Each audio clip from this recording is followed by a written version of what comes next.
The Trump team is going to remain committed to partners and allies that are doing everything they can on their own to strengthen their own defense and to enhance deterrence. You're listening to the USSC Briefing Room, a podcast from the United States Study Center at the University of Sydney, where we give you a seat at the table for a USSC briefing on the latest developments in U.S. news and foreign policy. We'll cover what you need to know and what's beneath the surface of the news. Hello, I'm Mari Kirk, Director of Engagement and Impact at the United States Study Center. Thanks for joining us on the USSC Briefing Room today. Before we begin, I'd like to acknowledge the traditional owners of the land we're recording on. The University of Sydney is located on the land of the Gadigal people of the Eora Nation, and I pay my respects to their elders past, present, and future. As President Trump commences his second term in office, he faces a far more contested geopolitical environment than during his first term. From an unresolved war in Ukraine to the war in Gaza, many items will be on Trump's foreign policy agenda, whether he likes it or not. How could he seek to end the wars in Ukraine and Gaza? And what level of priority should be placed on relations with China? What should allies and partners do to work with this new administration on foreign policy priorities? To discuss these questions, I'm delighted to welcome Heino Klink on the podcast. Heino is a global strategist, business executive, and retired U.S. Army colonel and defense policy expert. Importantly, he served in the first Trump administration. He recently joined us in Australia for the Sydney International Strategy Forum, and we wanted to dig in deeper into some of the insights around the second Trump term and what this means for geopolitical issues. Welcome, Heino. Thanks so very much. And at the end of the episode, I'm going to get your by the numbers stats, so keen to hear more about that. But just to kick off, we're seeing President Trump sworn in and starting office as the 47th president of the United States. At this time, what would you say are the most pressing foreign policy issues that he faces? Well, I think overarchingly, we find ourselves in a time where deterrence has failed practically all over the world. The obvious examples are the war in Ukraine, the war in the Middle East, and I would argue also Chinese aggression, both in the Indo-Pacific, but regionally as well, or I should say globally as well, particularly if you think about what's been in the news lately in the United States about Chinese intrusion into our critical infrastructure networks. As a matter of fact, the soon departing director of the FBI has stated again and very recently that China presents the greatest threat to the United States, and he highlighted how the Chinese have used cyber methods to target and map out our critical infrastructure. So I think President Trump's primary focus in terms of foreign policy and defense policy is reestablishing deterrence. Absolutely. I mean, that's, hits very close to home, and that's a huge issue, very thorny issue to tackle. Of these different issues, if we're looking at deterrence, where do you think we might see action happening first? What would we expect to see that deterrence look like? So I think you can take President Trump at his word. So let's take, for instance, the Middle East. He said that he wanted a deal prior to inauguration. In Ukraine, I think we will see that he will also there press the warring parties, Ukraine and Russia, to the negotiation table. Mm-hmm. And it will require compromise on both sides, both on the Ukrainian side and the Russian side. And neither party is going to get all that they want. But I think it's fair to surmise that President Trump has a realist outlook on international relations, and you're going to see, realism at play in terms of these negotiations, where again, neither side is going to be 100% happy. But I think it is only a matter of time before we see some sort of ceasefire in Europe as well. With respect to China, which I would argue is the major long-term threat to American prosperity, to American peace, and not just American peace, but global peace and prosperity. I think he's going to use economic tools Mm, to establish a more level playing field. And I think he will also utilize the relationships we have in the region, as well as, again, globally, because the Europeans play a big role here, I think, in deterring the Chinese from precipitous action against, in particular, Taiwan, but other countries as well. mm. And so, what would you say in all these things that are happening around the globe? What was changed the most globally from day one of his term as the 45th president of the United States to day one on his term as 47th of the United States? Well, not to repeat myself, but I think the fact that we've got, hot wars in a variety Mm, of different places in the world yeah. that did not exist when he took office. Yes, of course, there were still U.S. and allied troops deployed to Afghanistan, Hmm. but the war was primarily being fought by the Afghan National Army. Mm, Um, Part of President Biden's legacy is going to be his precipitous and I would say calamitous withdrawal from Afghanistan. hmm. Um, which again, in my opinion, led to autocrats, malign actors, and terrorists, and in terms of Hamas and Hezbollah, uh, seeing weakness in the United States and in U.S. support for partners and allies, and launching attacks. And a number of the members of the Trump team, including Vice President JD Vance, would fall into the Asia first foreign policy camp. And you have already, highlighted and stressed the competition and relationship with China, what a huge issue that is. How can President Trump focus on Asia and the Indo-Pacific while there's still active wars happening in Europe and the Middle East? Now, you've talked about him keen to get to the negotiation table on Ukraine and really pressing for a ceasefire in Israel. So, do you think his MO will be get those tidied up or more resolved so that the focus can be more squarely on Asia? Or will it be more of a strategy where he can continue to focus on that priority of China while things are still happening in other areas, very hot wars or things happening? Well, I can only speculate because I don't know for certain. But then again, I live in the Washington, D.C. area, and the prime business here is people speculating. Um, so I would say that President Trump can walk, and chew gum at the same time. And certainly the senior members of his national security team can as well. Um, so I think there's going to be a lot of things happening at the same time. There will be a ceasefire in Gaza. Um, I I believe that again the Trump administration is going to persuade, cajole, push, pull, whatever verb you want to use, the Russians and the Ukrainians to the table to negotiate.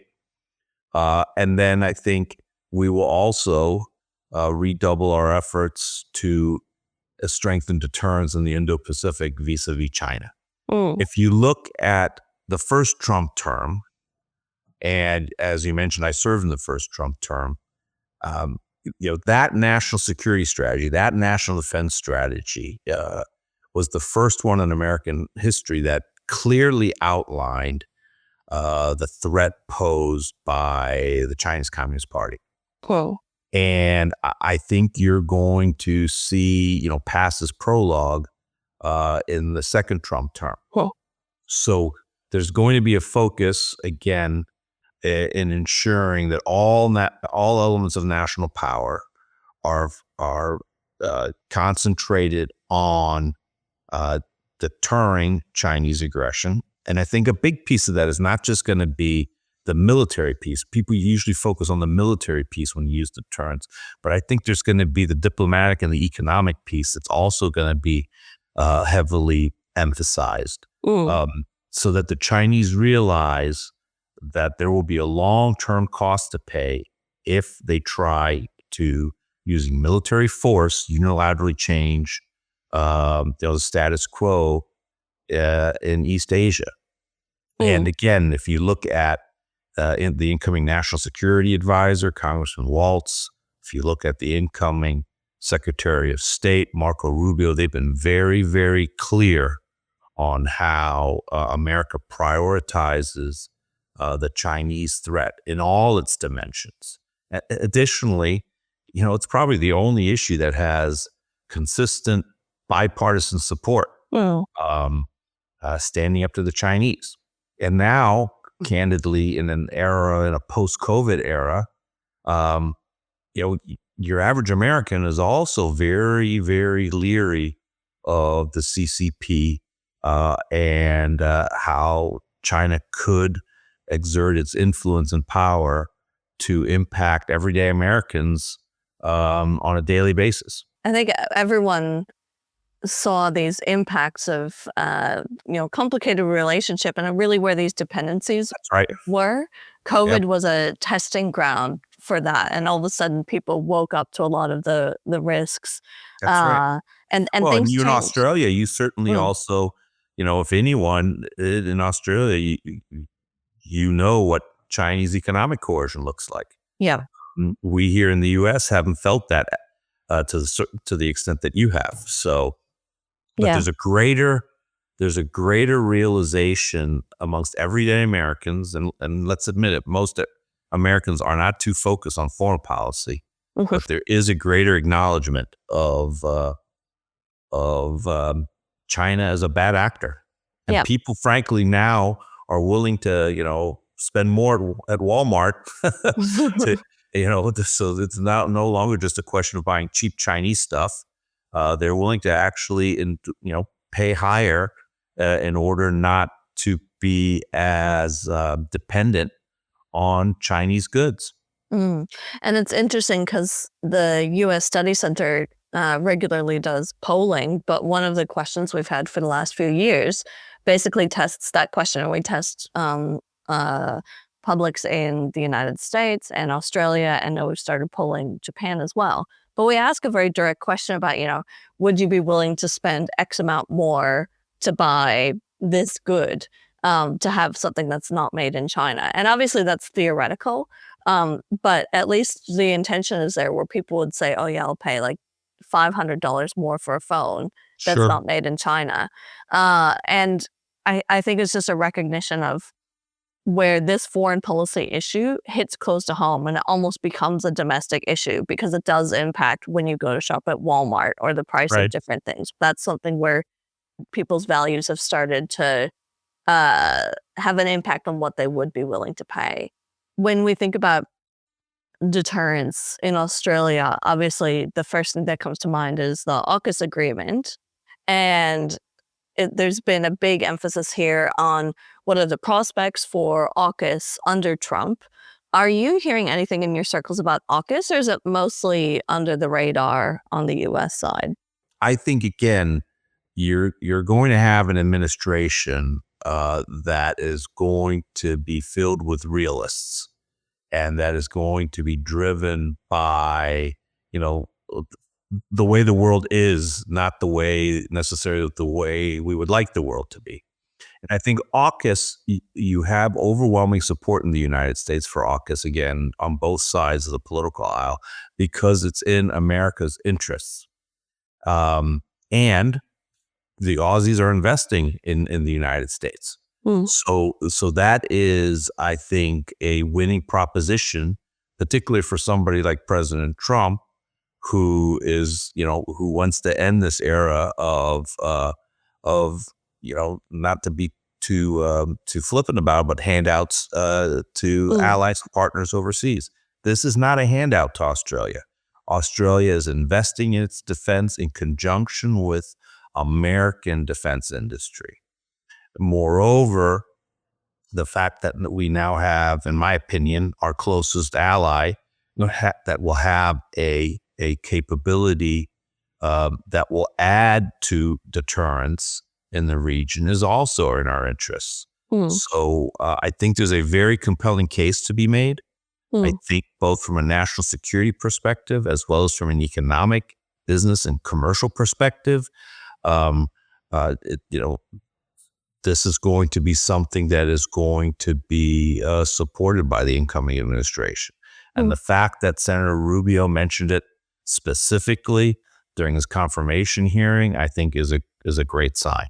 Yeah, and it's a very, very encouraging sign. And I mean, fundamentally, AUKUS is a deal. You're right, it's not a handout. It is a deal where Australia is paying.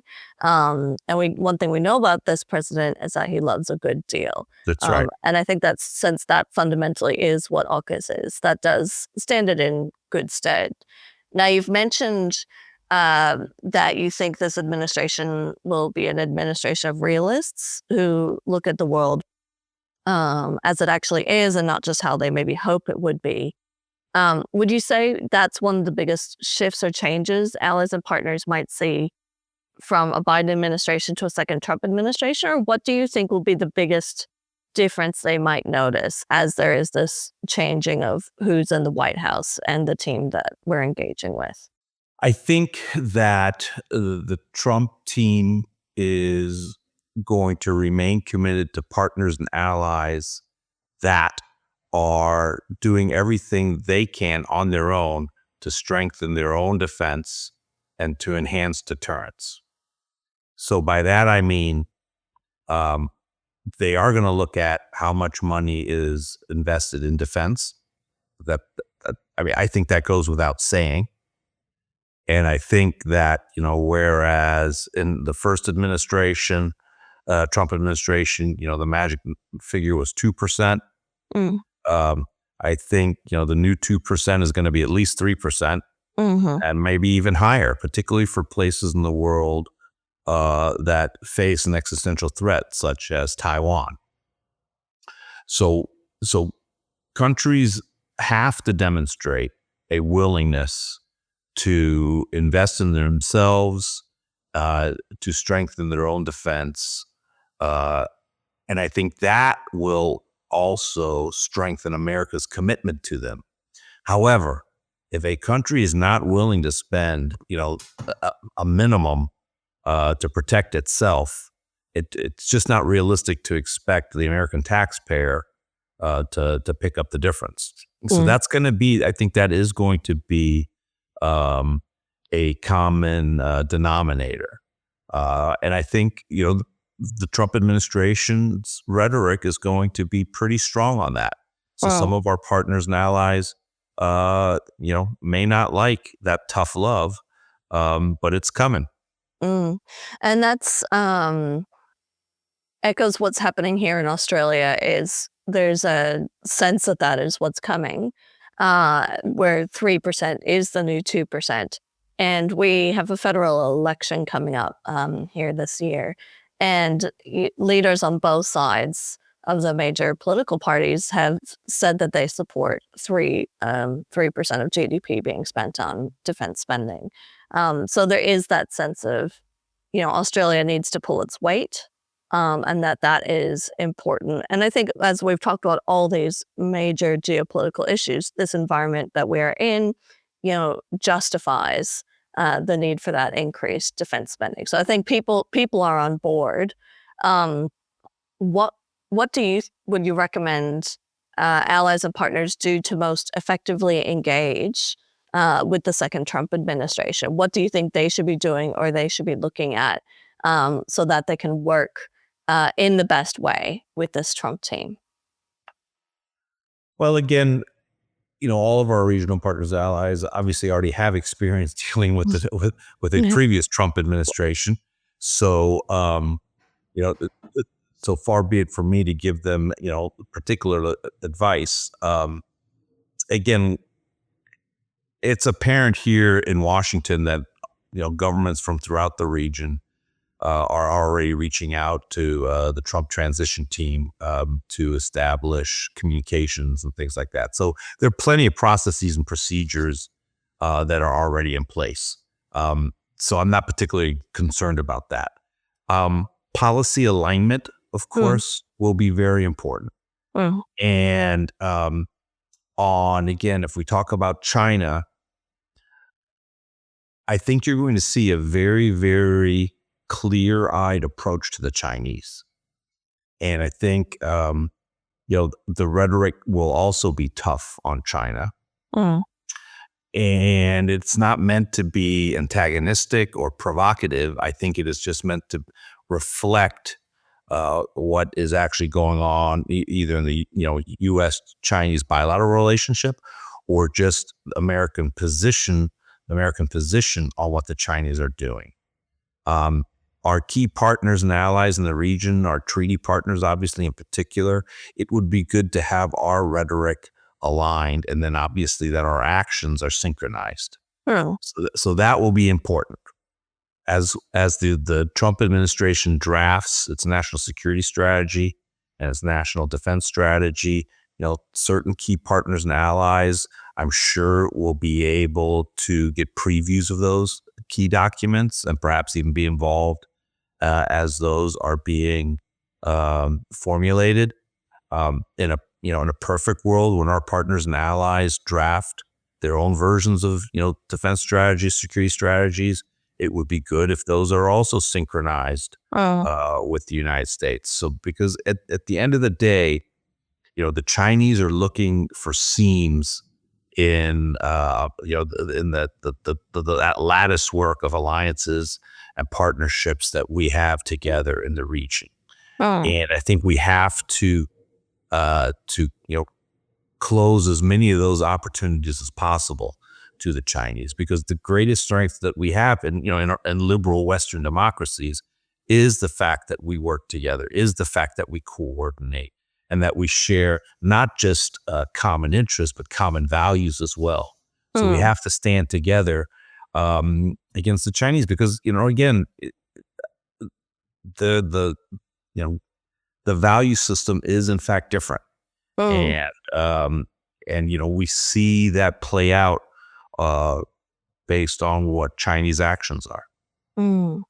Well, thank you so much for sharing your take on the foreign policy issues facing President Trump. And just as we wrap up, I'd love to get your by the number stat. What do you have for us today? Well, it's not a particularly large number, Okay. but the statistic is 2. Okay. What can you tell us about 2? President Trump will be only the second president in U.S. history to serve non-consecutive terms as a president of the United States. So the only president to serve non-consecutive terms was Grover Cleveland. He was the 22nd president of the United States, serving from 1885 to 1889. And then he was the 24th president, serving from 1893 to 1897. So it's a unique chapter in American history. It is. And almost double the numbers of Grover Cleveland, 22 and 24. That's right. 45, 47. Wow. Well, it means we are in a unique moment in American history. In more ways than one. Yeah, exactly. Well, and now I'd just like to point out a couple of other podcasts that may be of interest to our audience. Our CEO, Dr. Michael Green, is co-host of the Asia Chessboard podcast. And I'd also recommend checking out our USSC Live podcast series, which runs recordings from our major live events, including our Election Watch episodes from last year and our recordings from the 2024 Sydney International Strategy Forum, which featured multiple panels with Heino. So you can hear more from him on those, on some really fascinating topics. You can find those on our website at ussc.edu.au or wherever you get your podcasts. Once again, Heino, thank you so much for making the time and joining us today. We really appreciated having you on. Thank you.